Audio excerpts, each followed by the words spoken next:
নগৰ পুৰণি গুদামৰ এগৰাকী উচ্চ শিক্ষিত যুৱতীগৰাকীয়ে দেখুৱাইছে স্বাৱলম্বিতাৰ উৎকৃষ্ট নিদৰ্শন মহাবিদ্যালয়ত অধ্যয়ন কৰা ছাত্ৰীগৰাকীয়ে সন্ধিয়া চলাই ফাষ্ট ফুডৰ বিপণী 2 বছৰ পূৰ্বে পিতৃৰ বিয়োগ ঘটাৰ পাছত ঘৰৰ দায়িত্ব লৈছিল যুৱতীগৰাকীয়ে পুৰণি গুদামৰ পদপথত অনামিকাই বিক্ৰী কৰিছে চাওমিন লগতে মোমো আৰু চাহ পদপথত সামগ্ৰী বিক্ৰী কৰি অনামিকাই উলিয়াইছে নিজৰ পঢ়াৰ খৰচ লগতে ঘৰখনো চলাই গৈছে অনামিকাই আৰু অনামিকাৰ কাৰ্যক প্ৰশংসা কৰিছে সকলোৱে এই সন্দৰ্ভত সামগ্ৰীৰ পৰা অভিজিত বৰাৰ এক প্ৰতিবেদন আগবঢ়াইছো নিশ্চয়কৈ উচ্চ শিক্ষাৰে শিক্ষিত এগৰাকী যুৱতী আৰু সেই যুৱতীগৰাকী এতিয়া পদপথত এখন ফাষ্ট ফুডৰ দোকান দি দেখুৱাইছে উপাৰ্জনৰ পথ আৰু এই মুহূৰ্তত মই সেই দোকানখনত যেহেতু উপস্থিত আছো মই দেখুৱাম এইখনে হৈছে সেই যুৱতীগৰাকীৰ যিখন দোকান বৰ্তমান তেওঁ এখন পদপথত দি তেওঁ নিজৰ উপাৰ্জনৰ যি পথ সেই উপাৰ্জনৰ পথ তেওঁ বৰ্তমান উলিয়াই লৈছে আমি সামগ্ৰিক কথাখিনি যিগৰাকী যুৱতী আছে সেই যুৱতীগৰাকীৰ পৰা আমি জানিম প্ৰথমে আমি দেখুৱাই লৈছো তেওঁৰ এই দোকানখন যিখন এখন সৰু দোকান আৰু সেই দোকানখনৰ পৰাই তেওঁ আৰম্ভ কৰিছে তেওঁ নিজৰ কৰ্মসংস্থাপন আমি মোৰ লগত যেহেতু যুৱতীগৰাকী আছে মই যুৱতীগৰাকীৰ ওচৰলৈ যাব বিচাৰিছো তোমাৰ নামটো নমস্কাৰ মোৰ নাম শ্ৰী অনামিকা গায়ল তুমি এগৰাকী উচ্চ শিক্ষাৰে শিক্ষিত যুৱতী বৰ্তমান তুমি কি কৰি আছা আৰু বৰ্তমান এই এটা কৰ্মসংস্থাপনৰ বাবে এটা পথ বাছি লৈছা কিয় হয় মই বৰ্তমান ডক্টৰ বিপিন কুমাৰ বৰা মহাবিদ্যালয়ৰ 4th চেমৰ এগৰাকী ছাত্ৰী আৰু মোৰ ঘৰত যেহেতু ভাইটি আৰু মা আছে আৰু দেউতা ঢুকুৱা 2 বছৰ হ'ল মই ডাঙৰ জীয়ৰী হিচাপে ঘৰখন চলোৱা দায়িত্বটো এনেকৈ আগবাঢ়িছো এতিয়া তুমি এইখন দোকান কিমান দিন হ'ল তোমাৰ মোৰ আজি 5 দিন হৈছে খোলা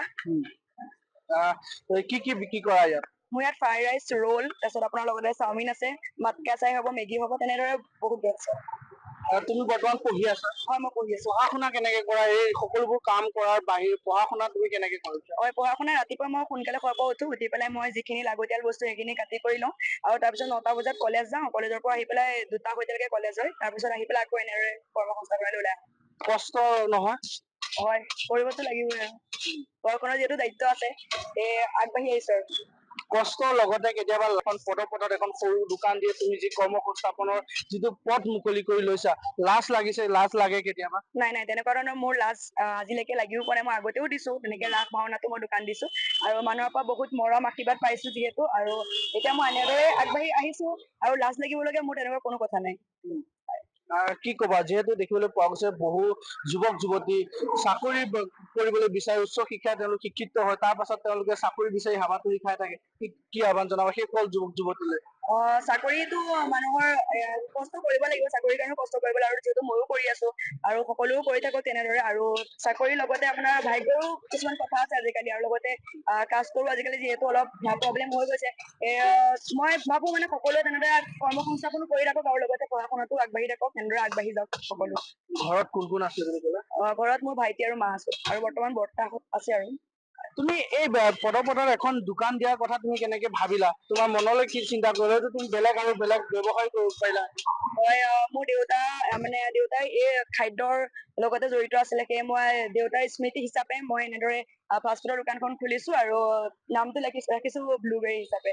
ব্লুবেৰী হিচাপে ৰাখিছো নামটো কোনে তোমাক চাই দিলে নাই মোৰ মানে নীলা কালাৰটো বেছি ভাল লাগে তো সেইকাৰণে দোকানখনো মই ব্লু কালাৰ কৰি ললো আৰু নামটো ব্লুবেৰী হিচাপে ৰাখি ললো মই নিশ্চয়কৈ ক'ব লাগিব যে ইতিমধ্যে তেওঁ এটা কথা উল্লেখ কৰিছে যে তেওঁৰ পৰিয়ালত এগৰাকী তেওঁৰ ডাঙৰ জীয়ৰী আৰু তেওঁৰ পিতৃ প্ৰায় 2 বছৰ পূৰ্বে তেওঁ ইতিমধ্যে ইহলীলা সম্পন্ন কৰিছে তাৰ পাছৰে পৰা তেওঁৰ ঘৰখন চলোৱাৰ দায়িত্ব তেওঁৰ ওপৰত পৰিছে মোৰ লগত যিহেতু আৰু এজন যুৱক আছে তেওঁক যথেষ্ট সহায় কৰে তেওঁ এগৰাকী শিক্ষিত যুৱক তেওঁ এই কাম কৰাত দেখিবলৈ পোৱা গৈছে কি ক'বা তোমাৰ নামটো মানৱ বিশ্বাস মোৰ নাম যেহেতু মই ডক্টৰ মহাবিদ্যালয়ত পঢ়ি আছো তাইৰ লগতে একেলগতে পঢ়ি আছো আমি দুটা ক্লাছমেটে হয় বিদ্যালয়ৰ ল'ৰা সেইকাৰণে কিবাটো কৰি খাব লাগিব